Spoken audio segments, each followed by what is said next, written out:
그래서 끌고 왔죠. 네. 27절에 보면 끌어다가 공회 앞에 다시 세웠습니다. 대제사장이 또 물어요. 무식해서 모르니까 물어보는 계속. 이 이름으로 사람을 가르치지 말라고 엄금하였을 때 보이는 것만 하지 말라는 거야. 보이는 것만. 에? 이 이름으로 사람을 가르치지 마. 예배 보지 마. 교회도 아니잖아. 근데 자꾸 성경을 가르친다고 예루살렘에 가득하게 하니 뭐 이 사람 이 베드로야 뭐 하게 한 거고. 예, 요즘은 그리스도인들이 저 특공대라 곳곳에 한 대여섯 명씩 이렇게 모여서 아버지만 바라보고 사는 사람들이 많이 있어요. 믿음 안에서 아버지가 그런 마음을 주시더라고요. 예. 이 사람의 피를 우리에게 돌리고자 봐요. 지금 28절에 보면 시기심 외에 또 뭐가 있냐면 책임 안 지려고 하는. 그러니까 다른 사람들한테 이렇게 하여튼 왜 마태복음 5장에서 예수님이 계속 얘기하잖아요. 이들의 공통점이 뭐냐면 남에게 보이기 위해, 남에게 보이는 것. 내가 남에게 어떻게 보이는가가 제일 중요해. 근데 그 남은 다 흙인데, 남은 다 흙이고 그 남은 다 사실은 세상 사람들이라면 세상 사람들은 사탄의 종이고 사탄의 자식인데 그들에게 보이려고 하고 있고 정작 진짜 보여야 될 육체를 죽일 수 있지만 영혼까지 함께 죽일 수 있는 하나님이 어떻게 나를 보고 있는가는 신경을 안 쓰는 거예요. 그러니까 불쌍한 사람인 거예요. 제가 보니 진짜 나쁜 사람들, 카톨릭이든 뭐든 개신교든 어떤 종교든 이렇게 핍박하는 사람들은 사실은 어린 거예요. 어려서 너무 모르니까. 왜 여러분 애들 보면 나이 어려서 서로 막 이렇게 치고받고 하잖아요. 우리 요일이 다 해도 가끔 이렇게 서로 너무너무 잘 지내고 이렇게 사랑에 껴안고 그러는데 둘이 공통적으로 소유하고 싶은 어떤 물건이 있을 때 그러면 바로 본성이 나타나요. 그 사악한 그 선악과의 본성이 나타나서 이렇게 싸운다는 거죠. 5장 29절에 베드로가 결론을 말해줍니다. 제발 좀 듣고 알아먹어라. 이렇게 뭐라고 얘기하냐면 베드로와 사도들이 대답하여 이르되 사람에게 순종하는 것이 맞니? 하나님께 순종하는 것이 맞니? 왜 이 말을 하느냐? 왜 여기 지금 순종이라는 단어를 썼느냐? 여러분 로마서 6장 16절 우리 전에 찾아봤죠? 한 번만 다시 찾아보세요. 왜 베드로와 사도들이 하나님께 순종하는 것이 옳으니 사람에게 순종하는 것이 당연히 하나님에 순종하죠. 하지만 여기 로마서 6장 16절에 보면 좀 더 심각한 문제가 있는 거예요. 너희 자신을 종으로 내주어 누구에게 순종하든지 그 순종함을 받은 자의 종이 된다. 그러면 사람에게 순종, 대제사장이 한 말을 순종하면 내가 뭐가 되는 거예요? 대제사장의 종이 되는 거야. 근데 대제사장은 누구의 종? 사탄의 종. 그럼 나는 누구 종? 사탄의 종. 그래서 혹은 죄의 종으로 사망에 이르고 혹은 순종의 종으로 의에 이르느니라 라고 얘기할 때 이 순종의 종이라고 할 때 이 순종의 종류가 있다라고 하는 거죠. 예. 그럼 이제 아버지가 또 우리 마하나임에게 하시는 거예요. 여러분에게 지금 말씀해 주시는 겁니다. 아들아, 저에게 그런 마음을 주셨어요. 뭐 그 소리로 말씀했다는 게 아니라 넌 지금 누구에게 순종하고 있니? 넌 지금 누구를 따라가고 있니? 무슨 말을 듣고 있니? 누구의 말을 듣니? 이런 얘기를 아버지가 우리에게 해 주시는 거죠. 우리는 하나님 아버지에게 순종해야 돼요. 적어도 사탄의 종이 돼서는 안 되지 않겠습니까? 아나니아와 삽비라는 사탄의 종이었던 거죠. 근데 사탄의 종들 사람하고 아마 전 세계에 있는 교회에서 손들어 보라고 하면 손들 사람 아무도 없을 거예요. 그럼 하나님의 종들 사람, 그럼 다 손들 거예요. 그러니까 가식적이라는 거예요. 아버지가 치를 떠신다는 거예요. 솔직하게 이야기하고 즐기다 오면 세상에서 화끈하게라도 살지. 그것도 아니고.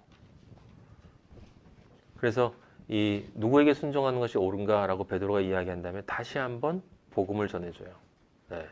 어린 사람들에게 너희가 나무에 달아 죽인 예수를 하나님이 살리셨다. 부활에 대해서 이야기하고 이스라엘에게 회개와 죄사함을 또 이야기하고 그를 오른손으로 높이사 임금과 구주로 삼으셨느니라. 지금 사도행전 5장 30절 31절에 있는 이야기는 그 빌립보서인가요?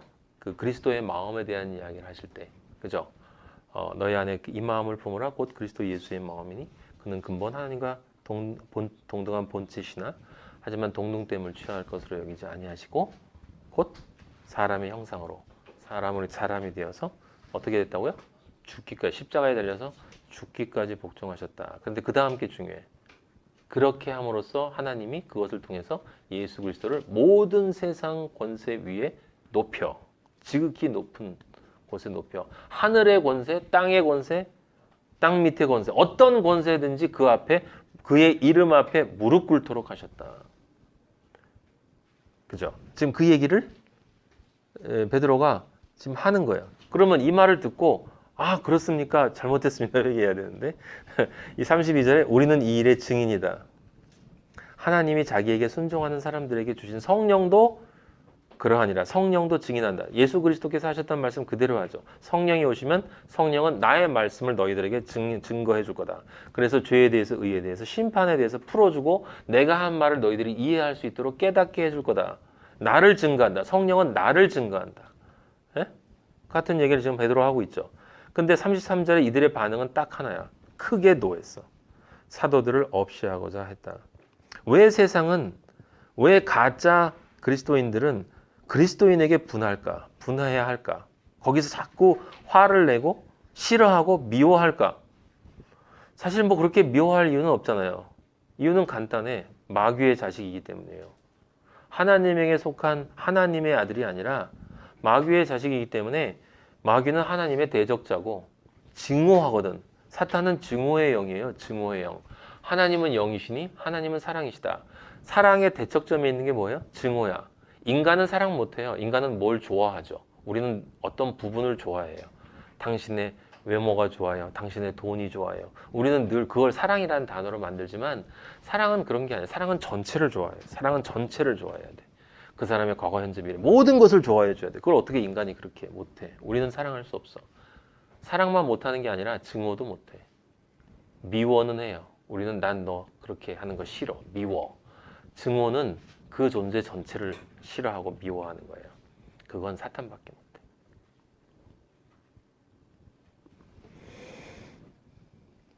그래서 그냥 미워해요. 저는 그런 경험 많이 했는데 여러분 안 하셨나요? 네. 사람들이 그냥 미워해요. 네. 그냥 싫어하고 그냥 미워하는 경험을 많이 했어요.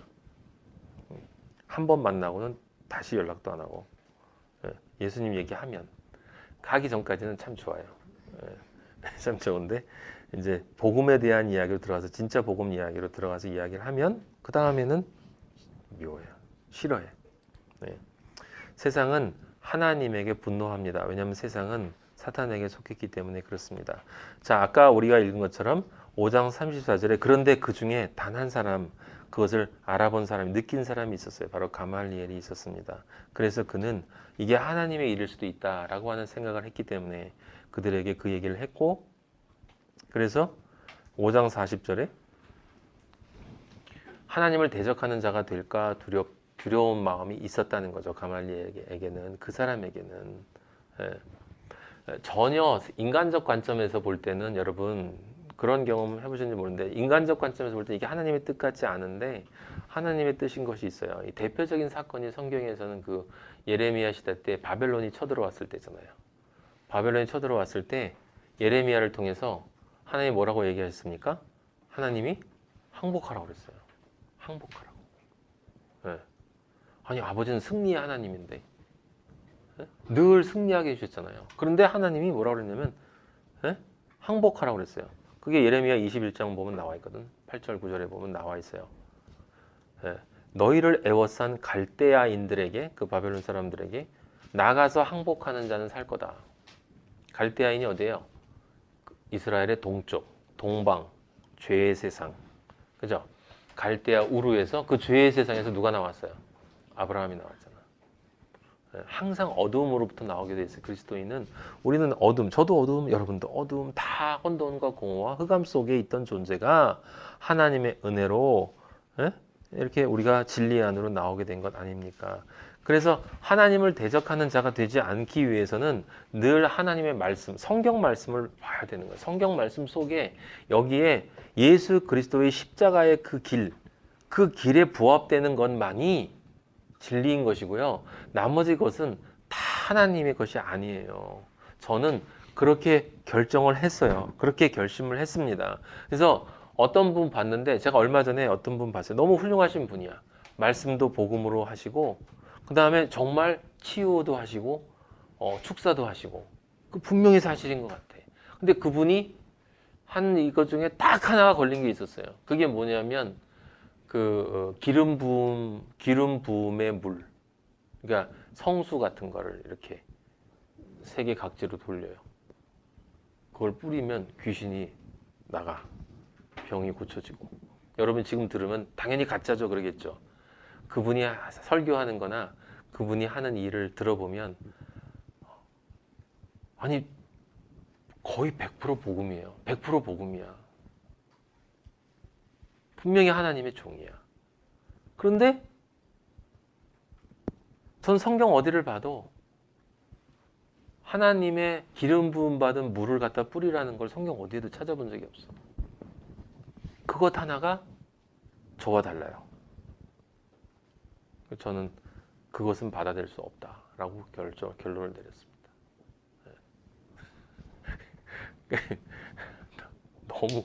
너무 다양해서 제가 여러분들 이름 말씀드리면 다 아시는 분일 거예요. 그런데 이름 얘기하고 싶진 않고 그분도 저는 하나님의 종이라고 생각이 되는데 하여튼 좀 이상해요. 받아들이기 힘들어. 그걸 어떻게 해석을 해야 될지 아직도 모르겠어요. 하지만 성경에는 없어요. 성경에 없는 건 저는 받아들이지 않습니다. 그건 하늘이 두 쪽 나도 아닌 건